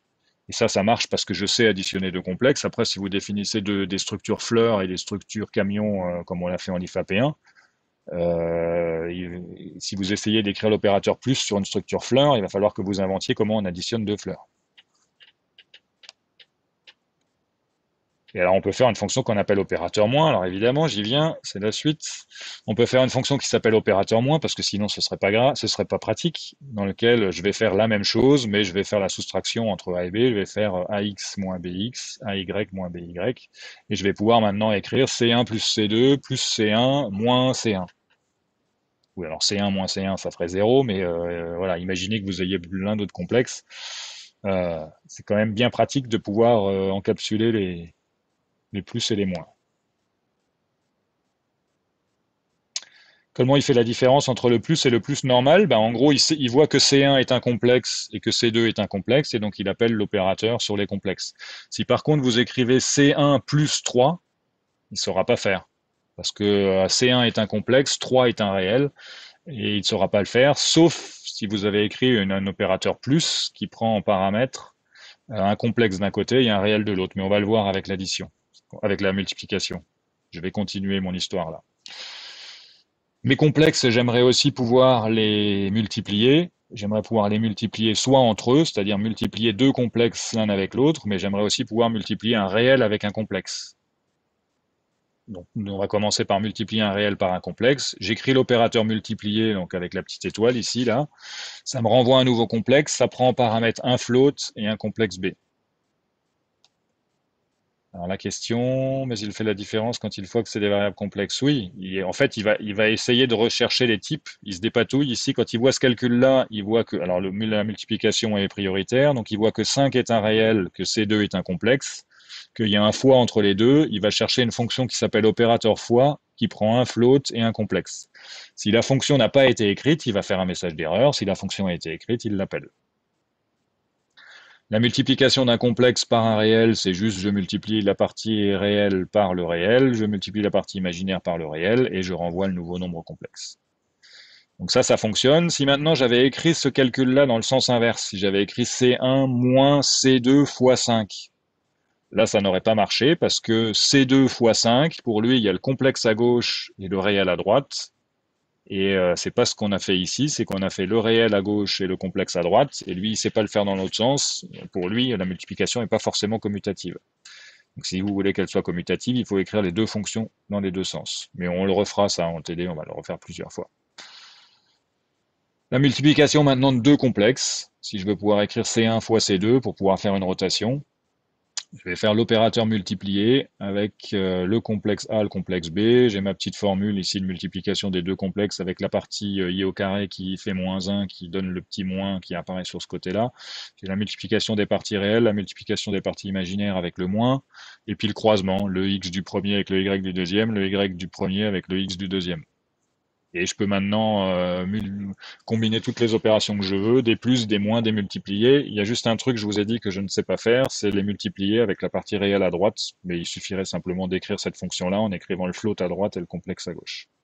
On en rediscutera en TD et en TP. On peut faire une démo rapide, une démo rapide, une démo rapide, une démo rapide. Où est-ce qu'il est mon rapide? Il est là. Ce qu'on va faire en TD, donc je vous montre plutôt le résultat, là, je vous montre le menu de la fin. Alors ça, c'est j'échantillonne mon plan complexe avec la partie réelle, la partie imaginaire. Donc là, c'est juste faire une boucle pour où j'ai un pas de 50 ou un pas de 10, je sais plus, ou un pas, je sais plus quelle est la taille de ma fenêtre. J'ai un pas entre chacun de mes nombres complexes. Donc j'ai un premier nombre complexe qui a 0, 0, puis un deuxième qui a 50, 0, 100, 0, 150, 0, 250, 0, etc. Et je fais la même chose sur la partie imaginaire et j'obtiens cet échantillonnage-là du plan complexe. Donc si j'échantillonne le i plus i, si j'échantillonne le x plus i, si j'échantillonne les x et les y de manière régulière, j'obtiens ce truc-là. L'objectif de ça, c'est que je vous montre si maintenant j'échantillonne les nombres complexes représentés sous la forme exponentielle complexe. Une question, une question. Oui, on pourrait avoir des coordonnées normales sur le plan, mais par contre, on perd la faculté de faire des rotations. Comment tu fais tes rotations sur les coordonnées normales dans le plan si tu n'as pas les nombres complexes? En gros, ce que j'essaye de vous montrer dans ce cours, c'est qu'un nombre complexe et un point, c'est la même chose, et qu'on peut profiter des capacités des nombres complexes à faire des changements d'échelle, des translations et surtout des rotations grâce aux nombres complexes. La rotation, elle n'est pas si simple. Et alors après, on pourrait regarder, mais ça dépasse l'objet de ce cours-là, pour ceux qui sont intéressés, mais la rotation en 3D, elle est encore plus pénible et vous avez une espèce d'extension des nombres complexes qui existent et qui font des rotations en 3D et qui sont aussi presque aussi simples que les nombres complexes et beaucoup plus simples que les matrices. Donc là, si j'échantillonne ma représentation exponentielle des nombres complexes, j'obtiens plutôt quelque chose de circulaire. Et c'est là qu'on voit les bonnes propriétés finalement de la représentation exponentielle, le REI-θ. Et ben lui, il est bien fichu pour faire des rotations parce qu'il représente comme de manière jolie quelque chose qui tourne. Donc en gros, quand je me déplace sur un axe de rayon du soleil, là, c'est que je fais changer le R, je fais changer le module de mon nombre complexe, et quand je déplace θ, je tourne autour de l'origine du monde. Ça, c'était juste pour vous montrer les bonnes propriétés de la représentation exponentielle complexe et qui servent pour la rotation. Si maintenant vous voulez représenter ce qu'on fera en TD, je pense que bah oui, on va le faire en TD même dès ce matin, un espèce de mini système solaire avec des planètes qui tournent autour du Soleil. Alors on a par exemple ici une planète qui tourne autour du Soleil, une autre planète qui tourne autour du Soleil, la planète bleue, et une petite planète mauve qui elle tourne autour de, bah, appelez ça la Terre puisqu'on l'a mise en bleu, et la petite planète, et puis appelez ça la Lune aussi si vous voulez. La petite planète mauve tourne autour de la planète bleue et tout le monde tourne en même temps autour du Soleil. Ça se fait très bien avec des nombres complexes. Il y a juste une toute petite multiplication à faire. Alors avec une soustraction et une addition pour la rotation autour de la planète bleue en plus. Mais en gros, vous avez avec les opérateurs plus et multipliés qu'on vient de s'écrire et moins, vous en avez pour une ligne de calcul pour faire cet élément-là. L'affichage se fait avec Graphic de manière aussi assez simple, hein. Vous appelez la fonction circle qui dessine un cercle et ça vous affiche ce truc-là. Alors après, de la même manière, si vous voulez faire tourner les ailes autour de... Donc ici, les extrémités des ailes tournent autour du centre du corps de mon oiseau et vous pouvez obtenir... Ici, je suis en train, chaque fois que l'oiseau monte, ça déclenche un battement d'ailes et ça fait monter mon oiseau. Donc après, si alors, des fois ça vous inspire pour faire des mini-jeux, là l'idée c'était juste de montrer que faire des rotations d'un élément autour d'un autre, quand j'arrête d'appuyer sur la touche, mes objets tombent. Le dernier exo qu'on fera sur les nombres complexes, je peux définir un polygone. Donc là, je le dessine en appuyant sur le bouton droit de ma souris. Ah oui, je voulais pas forcément un comme ça, c'est pas très grave. Euh, Chaque fois que j'appuie sur la touche de rotation, ça me fait tourner mon polygone. Donc je prends tous les points de mon tableau. Un polygone, c'est juste un tableau de points, un tableau de nombres complexes. Je fais tourner tous les points et j'obtiens comme ça très facilement la rotation. Alors les autres choses qu'on a vues, c'est la symétrie. Ici, ça me fait une symétrie par rapport au centre de gravité. J'ai le changement d'échelle aussi. Je multiplie mes nombres complexes par un réel. Ça me permet d'agrandir ma figure. Et voilà, j'ai toutes les transformations. Je peux agrandir ma figure, la faire tourner, avec des opérations qui demandent presque rien en nombre de calculs. Le plus long, c'est d'écrire la boucle qui parcourt tous les nombres complexes du tableau. Après, les opérations sont ultra simples. Alors, puis le dernier, c'est juste que c'est long à calculer. On peut le lancer. Ah non, c'est assez rapide. Ah oui, je pensais que c'était plus long. Ça calcule une suite dans laquelle on a donc une suite, vous avez le U de n plus 1 qui dépend du U de n précédent, sauf que vous avez U qui ici est un nombre complexe. Et après, bon, vous regarderez l'énoncé de l'exo. Ouais, c'est une fractale, exactement. Et vous avez un espèce de seuillage qui fait que vous avez la frontière. Alors, je peux pas zoomer, moi, ici, mais normalement, dans une fractale, on peut zoomer à l'infini et on va retrouver les motifs ici sur les bords, on va retrouver les motifs complets. Donc ça, c'est le dernier exo du TD. Non, du TP. Souvent, on le fait pas en TD, on le laisse un petit peu en exo bonus pour ceux qui avancent bien. Donc ça, c'est les exos qu'on fera tout à l'heure dès 9h30. Je ne sais pas quelle heure il est, bientôt dès 9h45 en TD. Donc la conclusion sur les nombres complexes, représentation extrêmement pratique pour faire les transformations du plan, la translation, le changement d'échelle. Alors c'est vrai qu'avec juste les points représentés en coordonnées cartésiennes, faire la translation et le changement d'échelle, c'était facile. Le truc que je gagne en utilisant les nombres complexes, c'est la rotation autour d'un centre par rapport à un angle. Ce que je vous disais, l'autre représentation classique pour faire des transformations sont les matrices 2D. Je pense que vous allez voir ça en fondamentaux des maths 2, sauf s'ils ont changé le programme, mais je pense que c'est toujours dans fondamentaux des maths 2. Vous l'avez pas vu encore à l'automne, il me semble. Ce que je vous disais aussi, c'est de faire une rotation en 3D. Bah, ça se fait avec un truc qui s'appelle un quaternion. Un quaternion, c'est un super nombre complexe, sauf qu'au lieu d'avoir une partie imaginaire, il y a trois parties imaginaires. Il y a I, J et K. Avec I au carré égale moins 1, J au carré égale moins 1, K au carré égale moins 1, et I fois J fois K égale moins 1. Alors, on le montre en master. Probablement que les gens qui font des maths le voient bien avant le master. Moi, j'utilise ça en master plutôt pour les parties rotation 3D des objets. Et ça, alors, on retrouve que les quaternions ont des très bonnes propriétés, surtout quand on veut interpoler, quand on veut faire des moyennes, que n'ont pas les matrices. Donc, c'est là ce qu'on essaye de vous montrer aussi avec ce cours-là, c'est que selon la représentation mathématique choisie, on va obtenir des choses qui seront plus ou moins faciles à faire et puis des fonctionnalités qui sont plus ou moins pratiques. J'en termine là avec la partie nombre complexe qui est l'objet du premier thème de l'IFAMI. Dans ce CM, je présente. Alors, dans ce CM, c'est un survol, hein. On va revenir sur les nombres complexes. Vous aurez le temps de les coder, vous aurez le temps de bien digérer tout ça. Il y a aucun souci. La deuxième partie, la deuxième thématique qu'on va faire, c'est interpolation et monde discret. Alors, discret, j'ai mis l'ours qui essaye d'être discret derrière son arme. Ça n'a strictement rien à voir avec ça, mais je trouvais que l'image était rigolote. Alors, je suis allé voir, on peut aller voir sur Wikipédia pour voir la définition de ce qu'est un système discret. Donc, un système discret est un ensemble qui introduit une relation entre des variables d'entrée et des variables de sortie, dans lesquelles ces variables ne peuvent avoir qu'un nombre fini de valeurs. Alors, le truc important à retenir là-dedans, c'est un nombre fini de valeurs, par opposition à un système continu, dans lequel entre deux valeurs de variables, quelles qu'elles soient, on peut toujours supposer une valeur intermédiaire. Donc un nombre fini de valeurs, ça veut dire que quand vous êtes en informatique, comme tout ça est représenté juste par une série de 0 et de 1 qui sont des transistors dans une machine, on a un nombre fini de 0 et de 1 qui existe sur un ordinateur. On ne peut pas descendre en dessous, on ne peut pas augmenter. C'est quand votre téléphone est plein ou quand votre ordinateur est plein et n'a plus de place, et ben c'est terminé, vous ne pouvez pas inventer de l'information ou en recoder ailleurs. Donc ça, c'est un problème propre à l'informatique ou au monde du numérique en général. Ça a donné lieu à une branche spécifique des mathématiques qui s'appelle les maths discrètes. Voilà, il y a une quantité de théories là-dedans qui peuvent aider à comprendre et qui ont des applications en général plutôt sur les problèmes informatiques. Nous, on va voir déjà juste des cas simples où le problème est assez courant en informatique, même si vous le codez pas, c'est des problèmes que vous avez peut-être déjà rencontrés avec certaines de vos applications. Alors l'exemple le plus concret, c'est que quand vous représentez une image, c'est représenté par un tableau de pixels. C'est le TD numéro 8 ou 9, je ne sais plus, de l'IFAP1. On construisait un grand tableau de pixels dans lequel on rangeait un niveau de grille. Alors, je ne sais plus en l'IFAP1 si le niveau de grille était codé entre 0 et 255. Ici, c'est la version où on a avec des couleurs, donc on a du rouge, du vert et du bleu.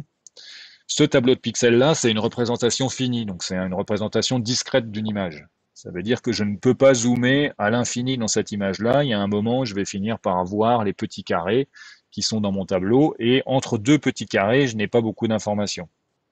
Donc pour vous en convaincre ici, si cette image-là qui doit faire 600 par 600, si je la réduis en une image qui fait 24 par 24 ou 12 par 12, je vois les pixels, je vois les petits carrés, et entre deux petits carrés, je n'ai pas d'information. J'ai un petit carré qui ici est beige et un petit carré qui est beige foncé, et entre les deux, j'ai pas d'infos et je ne peux pas zoomer à l'infini pour la retrouver, comme c'est le cas dans plein de séries télé où les caméras de surveillance, on va zoomer à l'infini, on va pouvoir lire le numéro de la plaque d'immatriculation. Ben non, ça existe dans un monde continu. Alors c'est vrai que le monde dans lequel on vit est continu. Enfin, en tout cas, au moins vous pouvez descendre jusqu'au niveau des atomes. En le monde informatique, le monde n'est pas continu. On vit dans un monde discret. Un nombre discret, ça veut dire qu'on a un nombre fini ici de pixels dans une image, mais on a un nombre fixe fini de points dans pas mal d'applications. On verra dans le son, dans les traces GPS.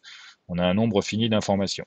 Si vous regardez, si vous zoomez aussi, si vous approchez votre tête de votre écran, vous pourrez voir aussi que le curseur de la souris, il est composé de plein de petits points. Donc votre écran, il a une résolution.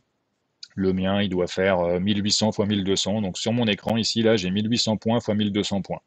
Si je me rapproche plus près et que je veux représenter quelque chose de plus petit, ben, je ne le verrai pas avec le nombre de pixels que j'ai représenté.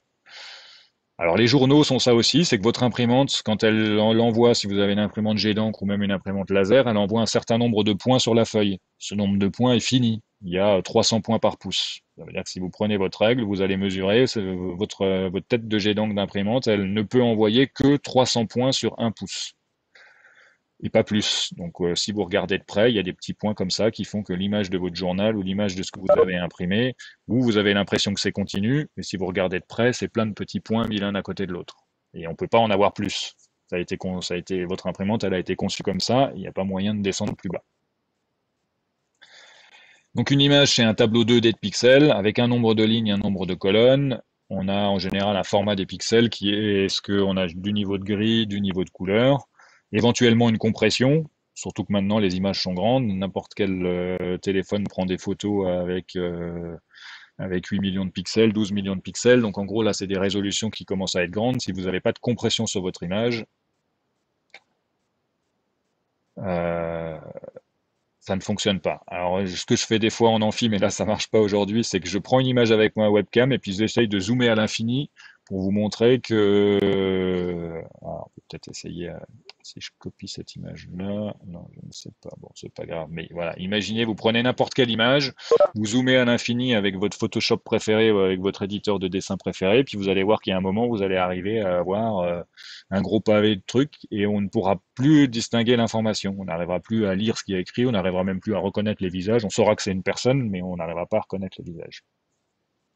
Donc le nombre fini de données, là, c'est flagrant dans une image et c'est flagrant dans toutes les applications en informatique, c'est qu'on a un nombre d'informations qui est limité à un certain nombre de valeurs. Alors il se trouve que maintenant, on a tellement et tellement de possibilités de stockage avec un ordinateur que vous vous en rendez même plus compte. Quand j'étais petit, la résolution des écrans d'ordinateur, c'était 300 x 200. Donc quand je mettais ma tête devant l'écran, ben, je voyais qu'il y avait des pixels. 300 x 200, c'est pas beaucoup de points et on voyait bien, ils étaient construits comme ça. Maintenant, vos télés, elles font 4000 x 4000. Vous voyez plus que le monde est finalement discret. Alors, ce qu'on utilise en maths en général, c'est qu'on a des versions analytiques des fonctions. Donc, une version analytique d'une fonction, c'est que la fonction, elle est définie pour n'importe quel réel. Je peux lui donner n'importe quel réel avec la précision infinie que je veux, et la fonction analytique va me calculer f de x. Et je vais obtenir une courbe qui ressemble à ça. Maintenant, si on regarde comment ce truc-là est stocké dans un ordinateur, ben, je ne stocke pas la courbe, et je stocke la série de points. Donc je vais stocker ce point noir, ce point noir, ce point noir, ce point noir, ce point noir, etc. Alors ici, je l'ai mis de manière volontairement assez grossière, c'est-à-dire que j'ai un espace entre deux points noirs qui est assez gros, mais dans la pratique, cet espace en général est assez petit pour faire croire que ma courbe est continue. Mais ma courbe en pratique, elle n'est pas continue dans un ordinateur, c'est que je stocke ici un nombre fini de valeurs, donc je stocke un gros tableau tel qu'on le ferait en LIFAP1. Vous déclarez un tableau dans lequel il y a 10 000 valeurs, et ces 10 000 valeurs, c'est chacune des valeurs de ma fonction. Et quand vous appelez la fonction cosinus, par exemple, avec un ordinateur, elle a été tabulée quelque part. Le processeur que vous avez, là, fabriqué par Intel ou AMD, ils ont tabulé sur les transistors la fonction cosinus avec, donc tabulé, ça veut dire que quelque part dans un tableau, j'ai la liste de toutes les valeurs.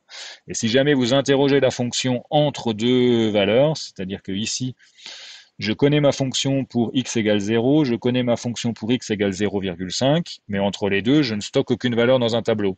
Donc entre les deux, ce que va faire l'informatique, c'est qu'on va faire ce qu'on appelle une interpolation. On va faire passer des valeurs entre les deux points qui sont stockés dans un tableau pour faire croire que ce monde-là est continu. Donc globalement, ma fonction mathématique cosinus ici, qui est la courbe rouge, ce que je stocke réellement dans un tableau, c'est les cronelages qui sont là. C'est juste que mon tableau est suffisamment grand et suffisamment précis pour faire croire que j'ai une courbe rouge continue. Alors on peut regarder ça, il y a peut-être des gens qui sont passionnés par le son ou par la musique, vous avez peut-être déjà regardé comment fonctionne un microphone. Un microphone, vous avez quelque part à l'intérieur, bon, vous avez les ondes du son qui arrivent. Quelque part à l'intérieur, vous avez une bobine, donc un fil électrique avec un aimant. Cet aimant est collé, tout ça c'est collé à une membrane. Quand le son arrive, le son vient pousser la petite membrane ici. Faire pousser la petite membrane, ça fait bouger l'aimant à l'intérieur de la bobine électrique. Et ça, ce que ça fait pour ceux qui ont suivi déjà des cours d'électromagnétique ou qui ont fait des expériences en terminale, ça crée de l'électricité dans le tuyau là, dans le tuyau, dans ce que j'appelle le tuyau, dans les fils électriques. Donc faire bouger un aimant à l'intérieur d'un fil électrique, ça crée de l'électricité. Vous avez les petits électrons qui vont circuler dans le fil. Donc le son qui arrive, ma parole là, qui est en train d'arriver sur un petit micro, ça fait bouger une membrane qui fait bouger un aimant à l'intérieur du fil électrique, et ça produit une tension dans le câble électrique. Cette tension, elle est continue, c'est-à-dire qu'elle varie. Quand le son arrive, mon son est un phénomène oscillant, j'ai une certaine fréquence qui fait que le courant électrique dans ce tuyau-là monte et descend. Ce qui est ensuite stocké dans un ordinateur, ça c'est la version analogique, c'est votre micro, il est analogique, il envoie un signal électrique dans un tuyau, ça passe ensuite dans une puce quelque part électronique qui va convertir donc le signal bleu ici qui va être converti en les petits traits, en un tableau de petits traits rouges. Ce tableau de petits traits rouges là, j'en ai plus ou moins un grand nombre. Le plus ou moins grand nombre de petits traits rouges, ça correspond à la fréquence d'échantillonnage. Donc le signal bleu, c'est le signal reconstruit, les valeurs rouges, c'est ce que j'ai réellement stocké dans mon tableau. Et je reconstruis le son à partir de ça en fonction du temps. Votre ordinateur passe son temps, ou votre micro passe son temps à faire ça. Si vous ouvrez un logiciel de son, je ne sais plus qui c'était celui-ci, Prodigy peut-être, vous allez avoir votre son qui est représenté de manière comme ça, mais si vous zoomez sur votre son, vous allez trouver une courbe qui est comme ça, et dans lequel on voit que ce qui n'est stocké dans le tableau, oui, Audacity aussi, oui, j'avais pas le bon mot, je me souvenais plus, mais vous voyez ce que vous allez stocker dans le Audacity, pardon. Ce que vous allez stocker dans votre tableau, c'est simplement les petits points. Et entre les petits points, ce que fait le système, c'est qu'il interpole, il réinvente des valeurs. Alors, c'est pas vraiment une invention, c'est qu'il remet une droite. Le nombre de petits points que vous allez stocker, là, si vous voulez ne pas avoir de perte, en général, c'est 44 000 Hz. Ça, c'est la fréquence d'échantillonnage de vos morceaux de musique. C'est une fréquence assez classique. 44 000 Hz, ça veut dire que par seconde, vous avez 44 000 valeurs stockées dans votre tableau. Donc c'est là qu'on se comprend. Si vous voulez stocker une minute de son, bah, c'est 60 fois 44 000 chiffres à stocker. Si vous voulez stocker 10 minutes de son, c'est 60 fois 10 fois 44 000. Tout ça stocké dans un tableau. Alors, si vous n'avez pas de compression, ça fait beaucoup de valeurs, mais avec de la compression, vous pouvez avoir pas mal de valeurs. Vous pouvez aussi éditer la courbe, c'est-à-dire dire, ben, moi j'ai enregistré mon son à, ben, ici il y avait 44 100 Hz, ça c'est le son tel qu'il a été enregistré avec une qualité où l'oreille il ne va pas trop faire de différence, est-ce que c'est une bonne qualité ou une mauvaise qualité. On peut le descendre à 22 000 Hz, c'est-à-dire prendre un point sur deux. Vous prenez 2 points, vous calculez la moyenne, ça vous fait votre nouvelle courbe, et puis on recommence. Ici, je suis descendu à 8000 Hz. 8000 Hz, ça veut dire que j'ai 5 fois moins de points que sur la première courbe. Et ma courbe commence à être comme ça. Alors ça reste, si vous écoutez du son qui a une fréquence d'échantillonnage à 8000 Hz, ça reste du son qui est largement écoutable. Par contre, peut-être que vous allez entendre des défauts sur ces morceaux-là. La même chose sur vos traces GPS. Vous activez votre téléphone et vous allez pouvoir configurer le nombre de points que le GPS va enregistrer à la minute. 10 points par minute, ça va vous faire la courbe jaune, 1 point par minute, la courbe, je ne l'ai pas dessinée là, et 1 point toutes les 5 minutes. 1 point toutes les 5 minutes, ça va vous faire une courbe plutôt verte. Si vous avez décidé d'enregistrer votre tracé GPS avec 1 point toutes les 5 minutes, bah, il y a peu de chances que le GPS il retrouve ce qui se soit passé pendant les 2 enregistrements de points. C'est de l'information que vous avez perdue, vous ne l'avez pas enregistrée, c'est fini. En gros, là, on peut supposer que l'utilisateur a fait quelque chose qui ressemble à ça pour avoir une courbe continue, mais si ça se trouve, il est allé acheter du pain à 20 mètres plus loin et puis il est revenu en arrière, on n'en a aucune idée. Un point toutes les 5 minutes, ça vous fait une fréquence d'échantillonnage qui est faible et, euh, et ça coince. Alors, une question. Plus on a de points à la minute et plus c'est précis, c'est ça, oui. C'est exactement comme pour le son. Le son, c'était 44 000 points par seconde. Ici, c'est plutôt un nombre de points par minute, parce que ça commence à faire beaucoup, hein, 44 000 points à la seconde. Et puis, en général, vous vous déplacez beaucoup moins vite que le son. Donc là, c'est juste qu'on a une fréquence d'échantillonnage qui est très différente du son. C'est le même problème que pour les. Voilà, ça dépend un peu de ce que vous enregistrez. Ici, comme un utilisateur se déplace souvent à quelques mètres à la minute, vous pouvez vous contenter de 1 point par minute, par exemple, ou 10 points par minute si vous êtes en train de courir. Donc ça, c'est un réglage que vous allez faire et qui va conditionner votre fréquence d'échantillonnage. Ce que je voudrais juste attirer votre attention ici, c'est que ce nombre de points est fini. C'est-à-dire qu'un ordinateur, il va enregistrer que ces points-là et la courbe ne sera jamais continue.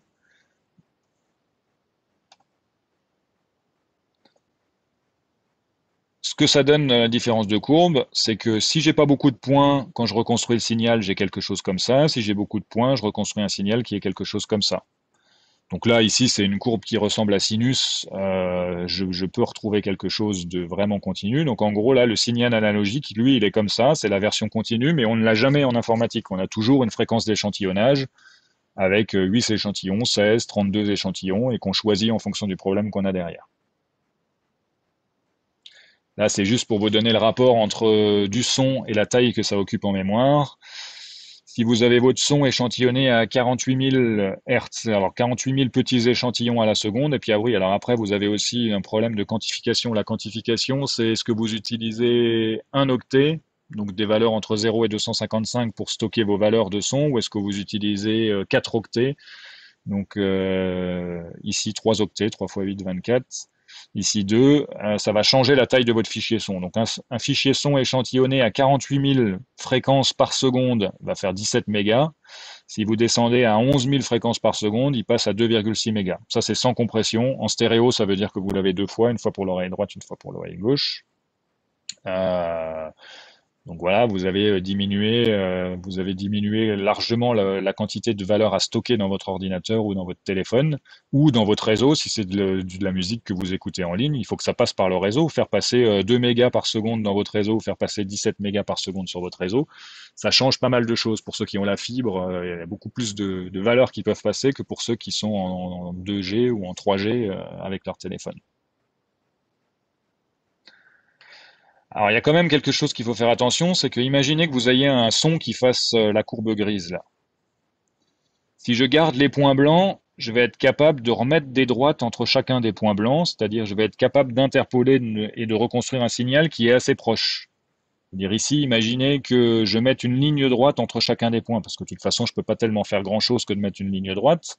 Je peux éventuellement retrouver quelque chose de courbé, mais ici, j'ai mon signal qui a assez de points d'échantillonnage, je vais être capable de reconstruire quand même les mêmes vagues et les mêmes creux aux mêmes endroits, même si ces vagues n'auront pas la même précision. Par contre, si je diminue encore et encore ma fréquence d'échantillonnage, et que vous voyez, ici, donc j'ai le même espace entre deux fréquences d'échantillonnage à chaque fois, et je vais stocker ce point blanc, ce point blanc, ce point blanc, ce point blanc, ce point blanc, ce point blanc, ce point blanc. Quand je vais reconstruire mon signal, quand je vais le rejouer, quand je vais rejouer mon morceau de musique ici à partir des points blancs de là, je vais jouer un son qui sera la courbe bleue. Et la courbe bleue, ce n'est pas du tout ce qui a été enregistré. Je regarde la question. Mais en plus des coordonnées, on pourrait stocker aussi la tangente et on pourrait stocker la tangente. Stocker la tangente, ça revient juste à stocker un point de plus, ça revient juste à multiplier par deux. Ici, la tangente, ça suffirait pas forcément parce que la courbe reconstruite ferait comme ça. Donc ça passerait pas forcément. Mais oui, la tangente, c'est une information de plus, mais il faut la stocker, hein, la tangente. C'est pas gratuit de stocker une tangente. Mais oui, on pourrait stocker une tangente. Mais ça revient à multiplier le nombre d'échantillons par deux, parce que finalement, la tangente, c'est juste la droite qui passe entre deux points. Mais on pourrait faire ça, ouais. Je voudrais juste faire attention, je voudrais juste attirer votre attention sur le fait qu'il y a un phénomène qui s'appelle l'aliasing, qui arrive quand on n'a pas assez d'échantillons et que le signal qu'on reconstruit, l'image qu'on reconstruit, le son qu'on reconstruit, la trace GPS qu'on reconstruit, ne va plus correspondre à ce qu'on avait au départ. Alors, si j'ai juste ces points-là stockés, ce qu'on va faire, on peut reconstruire quelque chose qui ressemble à ça avec un polynôme, ou quelque chose qui ressemble à ça avec un polynôme, ça dépend. Alors, vous voyez, il y a différentes manières de reconstruire le signal. Nous, ce qu'on fera en l'IFAMI, j'allais dire l'IFAP1, en l'IFAMI, on va reconstruire un signal simplement en mettant des droites entre deux points. Ici, on en fait un petit peu plus, c'est qu'on utilise 3 points de suite ou 4 points de suite pour reconstruire une courbe. Ici, c'est pareil, on utilise 4 points de suite pour reconstruire une courbe, mais avec un polynôme différent qui dit qu'il n'est pas obligé de passer par chacun des points reconstruits. Donc, ce qu'on va faire, nous, en l'IFAP1, c'est qu'à partir de notre tableau de points ici, quand on va vouloir afficher quelque chose, on va le reconstruire en interpolant, et l'interpolation qu'on va faire, c'est faire passer une droite entre deux points. Là, j'ai ce point-là, j'ai ce point-là. Je vais essayer de calculer les valeurs intermédiaires en mettant une droite sans mettre de polygone. Pour ceux qui aiment plutôt ce phénomène-là de reconstruction de signal, on pourra regarder en off des reconstructions à partir de polynômes qui sont pas tellement plus compliquées qu'une reconstruction à partir d'une droite. Donc, ce qu'on va faire en l'IFAMI, c'est que si j'ai le point A, ce point-là ici, que j'ai stocké quelque part dans mon tableau qui a comme coordonnées 1, 2, le point B qui a comme coordonnées 2, 3, qui est stocké là-dedans, si je veux recalculer toutes les valeurs intermédiaires entre 1 et 2, il va falloir que je calcule la droite qui passe entre les points A et B. Pour calculer la droite qui passe entre les points A et B, je vais calculer le coefficient directeur de ma droite, donc y égale à x plus b. La droite qui s'appelle y égale à x plus b, le coefficient directeur, c'est la différence des x divisé par la différence des y divisé par la différence des x. La différence des x, c'est ma fonction f quand x vaut 2, moins ma fonction f quand x vaut 1. Donc je calcule la différence des y, je calcule la hauteur ici, divisé par la largeur. Ça me donne la pente. j'obtiens 1, puisque ici j'ai une droite qui est en train de monter et que j'obtiens 1. L'information de 1 sur la pente, ça me dit que si j'avance de 1 unité sur la droite, je monte de 1 unité suivant l'axe des Y. C'est simplement ce que me dit la pente ici, le petit 1, c'est ça, ça c'est le coefficient directeur de ma droite. Je peux recalculer le y égale à x plus b. Là, je trouve que ma droite, elle vaut y égale x plus 1. Donc là, j'ai pris une version facile, hein. Ce qui fait qu'à partir de ça, maintenant, je peux aller remettre des points sur tout l'espace de ma droite là-dessus. Je peux rebasculer. Je peux recalculer tous les points entre A et B, simplement. Là, je peux interroger ma fonction en disant bah, quelle valeur tu vas aller quand x vaut 1,1. On peut faire déjà la version la plus simple. Déjà, quand x, c'est ce que j'avais fait là-haut, quand x vaut 1,5. Quand x vaut 1,5, je suis pile au milieu. Pile au milieu, ça veut dire que je vais faire la moyenne pondérée entre le 2 du point A et le 3 du point B, et je vais les moyenner. Je vais faire 3 plus 2 égale 5, divisé par 2 égale 2,5, et je me retrouve là pile au milieu. Ça, c'était bien parce que j'étais pile au milieu. Maintenant, je peux faire la même chose, mais avec l'équation de ma droite. Je peux calculer la valeur de ma fonction quand x vaut 1,1, 1,2, 1,3, 1,4, et pour n'importe quelle autre valeur. Par contre, le signal reconstruit, il n'est pas complètement précis. Alors bon, ça on le refera. Alors après, il y a la fonction d'interpolation. Je peux calculer ça comme étant la moyenne pondérée entre A et B en calculant un t et un 1 moins t. Donc ça, c'est des trucs qu'on fera en TD. Je vais avancer un tout petit peu parce que je voulais vous faire une petite démo de graphique avant la fin du cours. Mais ça, c'est donc voilà. Si vous avez compris qu'on reconstruit une droite entre A et B, que l'équation de cette droite, elle peut être calculée aussi par une formule d'interpolation avec un coefficient t. Ça, c'est des choses qu'on refera en TD. Retenez déjà juste qu'on a une droite entre les deux points. Bon, ça c'est pareil, c'est un exemple avec l'histoire des moyennes pondérées, c'est un truc qu'on refera en télé. Je vais essayer d'avancer un tout petit peu. Ah oui, alors il y a une autre manière dont on fera aussi, on fera qu'un exo en TD là-dessus. C'est une moyenne pondérée par l'inverse de la distance. Donc imaginez, donc là c'est plus j'ai un signal sur un signal 1D. C'est imaginer plutôt qu'on est sur une carte, j'ai stocké quelque part chacun des points verts. Chacun des points verts, donc pour que ce soit un exemple concret de ce qu'on a fait en TD, nous, ce qu'on va faire en TD, c'est que chacun des points verts, c'est la température sur une carte. Donc imaginez une carte du monde, une carte de la région, une carte de la ville, une carte de France, et chacun des points verts, ça me donne une température. Il fait 34 degrés sur ce point vert-là, il fait 27 degrés ici, il fait 30 degrés là, il fait 33 degrés là, il fait 22 degrés là. Imaginez que, je sais pas, ici il fait 22 degrés parce qu'il y a des montagnes et que c'est plus haut. Ici il fait très chaud, etc. Et maintenant, je voudrais recalculer quelle est la nouvelle température. Enfin, je voudrais interpoler, je voudrais extrapoler une information, je voudrais imaginer quelle information je vais avoir au point rouge. Je n'ai pas stocké d'informations pour le point rouge sur ma carte. Par contre, je sais que tout autour, j'ai ces températures-là. Donc probablement que ce que je voudrais réussir à faire, c'est calculer une moyenne pondérée de tous les points qui sont autour, pondéré par l'inverse de la distance. Si je les pondère par la distance, ça fonctionne pas, parce que plus ma distance est grande, plus j'aurai un poids qui est fort, alors que si je les pondère par l'inverse de la distance, alors dans le calcul que je fais même ici, c'est que je fais l'inverse de la distance au carré. Donc je calcule la distance entre le point rouge et tous les points verts qui sont dans l'espace. La distance, c'est les petits chiffres qu'on a ici. Ici, j'ai une distance de 20 km, 4 km, 2 km, 3 km, 2 km 5. Je calcule l'inverse de cette distance. Donc quand j'ai 1, ça va faire 1 sur 1 au carré. Quand j'ai 4, ça me fera 1 sur 4 au carré. Donc ici, qui est 1 sur 16. Celui-là, c'est 3, donc je vais faire 1 sur 3 au carré, 1 sur 9. Donc je vais calculer la moyenne pondérée de tous les points verts en leur donnant comme poids l'inverse de la distance. Donc la température de 30 degrés ici aura comme poids 1 sur 9. La température de 34 aura comme poids de 1 sur 1, la température de 33 aura comme poids de 1 sur 2, et je vais trouver que en mon point rouge ici, il est fait par interpolation une température de 32,38 degrés. Voilà, c'est une manière de retrouver de l'information à un endroit où on n'en a pas. C'est une manière de recréer un monde continu alors qu'on a stocké que des valeurs discrètes dans le monde continu.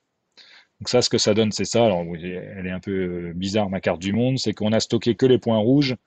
C'est aussi pour accélérer les calculs qu'on ne stocke pas forcément beaucoup de points, mais on a stocké que les points rouges. La couleur, de la carte correspond à la température. Plus je suis rouge, plus j'ai chaud. Plus je suis bleu, moins j'ai chaud. Puis j'ai un espèce de jaune intermédiaire au milieu. Je n'ai stocké que les points rouges et j'ai reconstruit une couleur, une espèce d'estimation de la température sur l'ensemble du monde. Alors le modèle est complètement faux, on est d'accord, hein, j'ai aucune information et puis en plus j'ai pas assez de points pour vraiment représenter le monde. Mais j'ai fait ce que j'ai pu avec les données que j'avais. C'est que j'ai reconstruit donc le bleu, le rouge et le jaune que vous voyez dans toute mon image là, ce sont des valeurs qui ont été reconstruites par interpolation des points rouges. Il me manque sacrément, ma densité de valeur est pas assez grande. C'est juste pour vous faire un modèle. À la limite, qui est la carte du monde en dessous, ça n'a pas grande importance. C'est même plutôt très faux. Mais on voit quand même que vers l'équateur où j'avais des valeurs qui étaient probablement plutôt chaudes, ben j'ai le chaud qui se propage et puis j'ai plutôt du froid en haut parce que j'avais plutôt des températures froides. Et j'obtiens une espèce de dégradé entre les deux. Donc ici, si je me balade le long de la ligne, j'obtiens une espèce de dégradé de couleur qui est du bleu vers le rouge.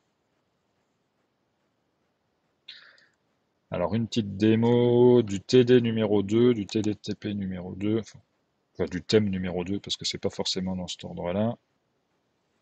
Ça ne compile pas. Qu'est-ce que. Ah, si ça compile, mais ça ne s'ouvre pas. Où est-ce qu'il est mon. Ah, c'est parce que j'avais pas fermé le programme précédent. Hop, voilà. Donc ce qu'on va pouvoir faire avec ce système d'interpolation, c'est déjà par exemple interpoler les couleurs. Interpoler les couleurs le long d'une droite. Ici j'ai ce point qui est tout rouge, j'ai ce point qui est tout bleu, et j'ai un dégradé qui passe du rouge au bleu le long de la droite. Ici, la même chose, je dois avoir un point qui est... Non, bah, exactement la même chose, c'est juste que je fais une droite différente. Je peux faire une interpolation aussi dans les deux sens. Je peux faire une interpolation suivant les X et suivant les Y sur le carré. Donc ici j'ai un point bleu, là j'ai un point vert, là j'ai un point rouge, là j'ai un point tout noir. Et au milieu, je fais une interpolation des quatre valeurs avec mon système de distance. Là, non, alors là c'est pas de la distance, c'est une interpolation en X et en Y. J'ai la même chose avec ce carré-là, mais avec des couleurs différentes. Euh, un autre exercice qu'on va pouvoir faire, c'est que toujours le même exercice qu'avec les nombres complexes où on définissait des polynômes. Là, je stocke en mémoire trois tableaux de complexes qui correspondent chacun à un polynôme et je fais une interpolation entre les deux, donc un espèce de morphing. Ici, c'est la silhouette d'un poisson, la silhouette d'une étoile de mer et le dernier, je ne sais plus, la silhouette d'une coquille Saint-Jacques et je passe de l'un à l'autre en faisant une interpolation. Donc je ne stocke en mémoire que les trois polynômes, les trois polygones, je ne vais pas y arriver ce matin, et j'interpole entre les trois et j'obtiens des formes intermédiaires qui se déforment de l'un vers l'autre. Et la version avec la température, voilà. Alors, tiens, il n'y a même plus les points qui sont dessinés, mais on a une interpolation des valeurs de température sur le monde avec qu'une dizaine de valeurs qui ont été stockées et le reste a été complètement interpolé. Donc ça, c'est pour le thème numéro 2. Conclusion sur les mondes discrets. En informatique, on stocke des échantillons de valeurs. Ça veut dire que le nombre d'échantillons peut être grand pour faire croire qu'on a un monde continu, mais il n'empêche qu'on a quand même un monde discret. Même si vous avez une photo avec une résolution incroyable, je sais que maintenant il y a des caméras qui prennent des photos avec des résolutions de 140 millions de 140, non, combien c'était le record? Je ne sais plus, je m'y perds dans les nombres. 140 mégapixels ou même des 240 mégapixels qui doit exister. Ça vous fait une photo très précise, mais il n'empêche que si vous vous placez en haut d'une montagne, que vous prenez ça en photo, vous n'arriverez pas à voir la ville qui est à 300 km plus loin. Vous aurez toujours cette limite d'information. L'interpolation linéaire, ce qu'on va faire en IFAMI, c'est une solution simple pour reconstruire les valeurs manquantes. Ça veut dire on reconstruit une droite entre les points. C'est la manière la plus simple de refaire une interpolation. L'idée de ce thème-là, c'était plus de vous sensibiliser au fait que l'information n'est pas infinie. C'est un problème courant en informatique.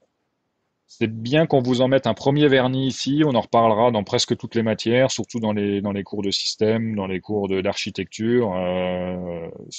Petit à petit, ça va finir par vous parler.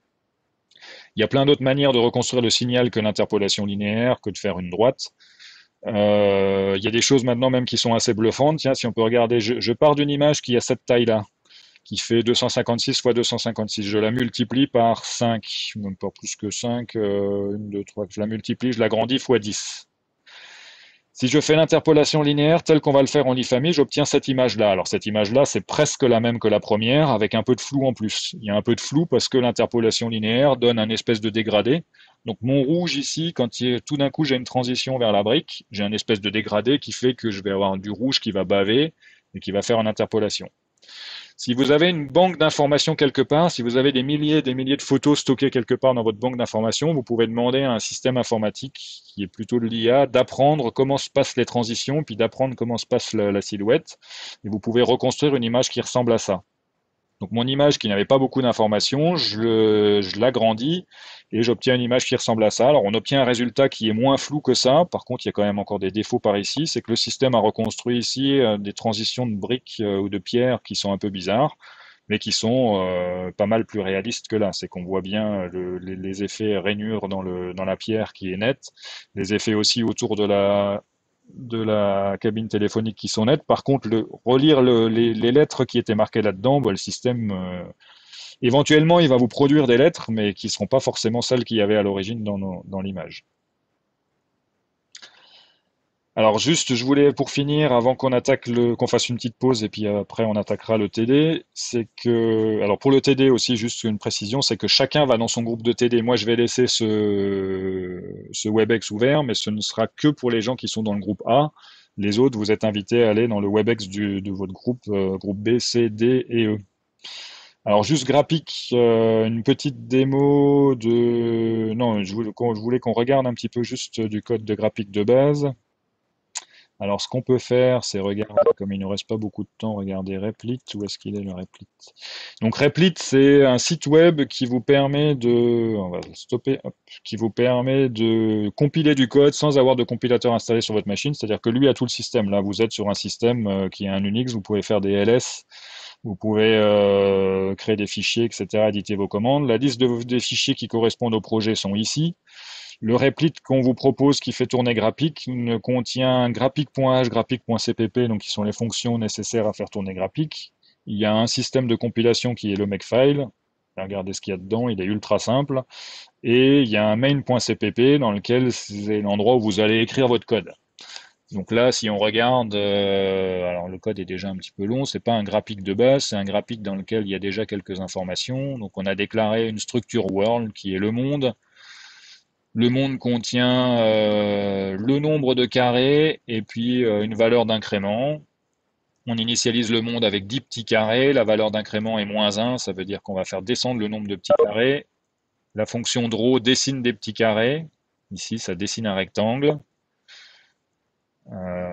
On peut aller éditer le code, hein. Donc là, je peux l'éditer juste, je ne sais pas si vous voulez changer la couleur de fond. Tiens, on peut aller changer la couleur de fond juste pour vous convaincre que ça compile. La couleur de fond, elle va aller 100, je vais mettre 200, 100 et je ne sais pas, 100.